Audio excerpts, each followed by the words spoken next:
人民力量港島區嘅團隊，我係劉家雄，我係人民力量嘅主席。今日我同我哋嘅義工團隊，包括有維園阿哥任亮憲、港姐袁利明，同埋香港人網嘅創辦人蕭若元先生，相信大家都認識佢嘅。嚟到呢度同大家打個招呼，同埋希望做個呼籲，就係我哋而家做緊一個簽名運動，反對港鐵加價，反對港鐵加價5.4%。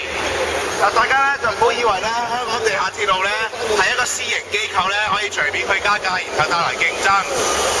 港鐵其實有76%係擁有喺香港政府手上，亦即係香港市民手上㗎。如果佢而家帶頭加價，亦即係香港政府帶頭加價。當全世界、全香港嘅市民都面對百物騰貴、通脹飛升，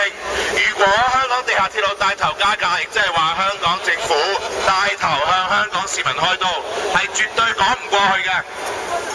港鐵過去賺咗147億，其實佢大部分嘅收益係嚟自沿線嘅物業收益，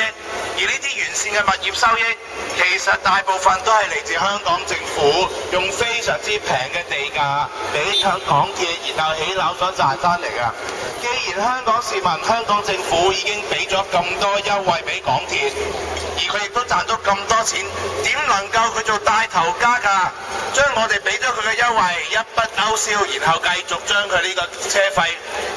向上調呢，然後將呢樣嘢帶俾香港市民嘅通脹百上加斤呢？所以我哋必須要反對港鐵加價，我哋反對港鐵加價，我哋而家做緊一個簽名運動，希望呢各位可以多多支持，我哋會將呢啲簽名呢帶俾香港政府同埋港鐵，要求香港政府介入否決港鐵加價。我哋係人民力量港島區嘅團隊，大家好，各位太古城、康怡區嘅街坊好，我哋係人民力量港島區嘅團隊，我係人民力量主席劉家雄。今日連同我哋維園阿哥任亮憲、香港小姐袁利明，再加上大家都認識嘅香港人網創辦人蕭若元先生嚟到呢度同大家打個招呼，同埋做個呼籲。我哋希望大家支持我哋嘅呼籲，就係反對港鐵加價5.4%。我哋有義工會將呢啲簽名板帶俾大家，如果大家支持我哋嘅行動，請簽個名。我哋會將我哋嘅簽名帶俾香港政府同埋港鐵，要求佢哋否決港鐵加價。教育啊，一定要。多謝晒呢邊。多謝晒呢邊。蕭若元啊，聽下我哋嘅節目喎。係啊，講到希望大家支持下，即係呢一個係。時間反對港鐵加價。俾咗好多優惠俾地下鐵路，佢點能夠喺呢個百物騰貴、通脹飛升嘅情況之下帶頭加價，向市民開刀咧？呢個係絕對講唔過去嘅。所以而家各位太古城康怡嘅市民，你哋每日都要搭地鐵返工放工。反對港鐵加價嘅話，請大家單張睇下，同埋喺我哋義工嘅手上，我睇翻呢個簽名單，簽個名，等我哋將呢個民意嘅聲音可以帶俾香港政府，可以帶俾港鐵，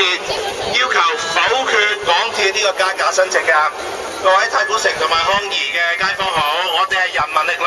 我哋係人民力量港島區嘅團隊，我係劉家雄，係人民力量嘅主席。今日連同我哋港島區嘅義工，包括維園阿哥任亮憲、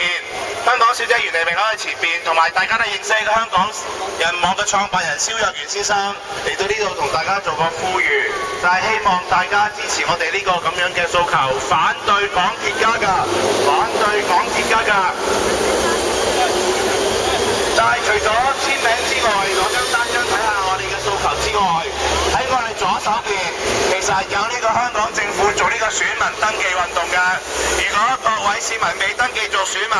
請希望你可以過去嗰邊登記做選民，因為嚟緊就係9月嘅立法會選舉，喺5月16號之前，如果大家可以登記做選民嘅話呢，就可以嚟到9月嘅立法會選舉投票。我哋係人民力量，我哋係人民力量，我係人民力量嘅主席劉家雄。今日我哋嚟到呢度同太古城同埋康怡嘅街坊打個招呼，係希望同大家做個呼籲，就係我哋而家做緊一個簽名運動，反對港鐵加價。香港地下鐵路其實有76%係擁有喺香港政府，亦即係香港市民手上。所以其實佢哋帶頭加價，亦即係香港政府帶頭加價，向小市民開刀。呢個係點都講唔過去嘅。港鐵過去1年賺咗超過140億，賺咗超過140億。大部分嘅收益其實香係俾佢哋嘅，因為佢哋大部分嘅收益係嚟自港鐵沿線物業嘅上蓋收益，而呢啲收益係嚟自香港市民用一個好優惠嘅地價俾香港地下鐵路起樓，然後賺錢。所以香港市民已經對港鐵仁至義盡，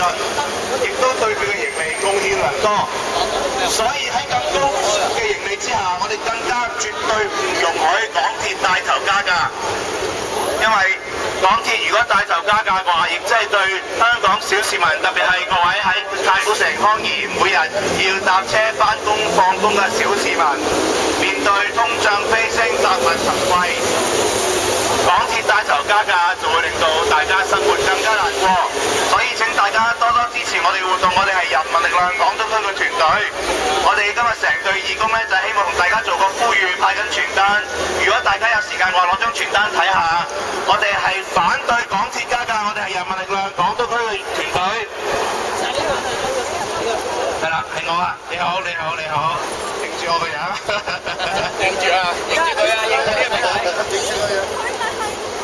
大家好，我哋係人民力量，我係人民力量嘅主席劉家雄，今日連同廣東區嘅義工團隊，包括香港小姐袁黎明、維園阿哥同任亮憲，同埋大家都認識著名嘅電影人、香港人網創辦人蕭若元先生嚟到呢度，都同大家做個呼籲，就係希望大家幫我哋簽個名，我哋而家收集緊簽名，反對港鐵加價，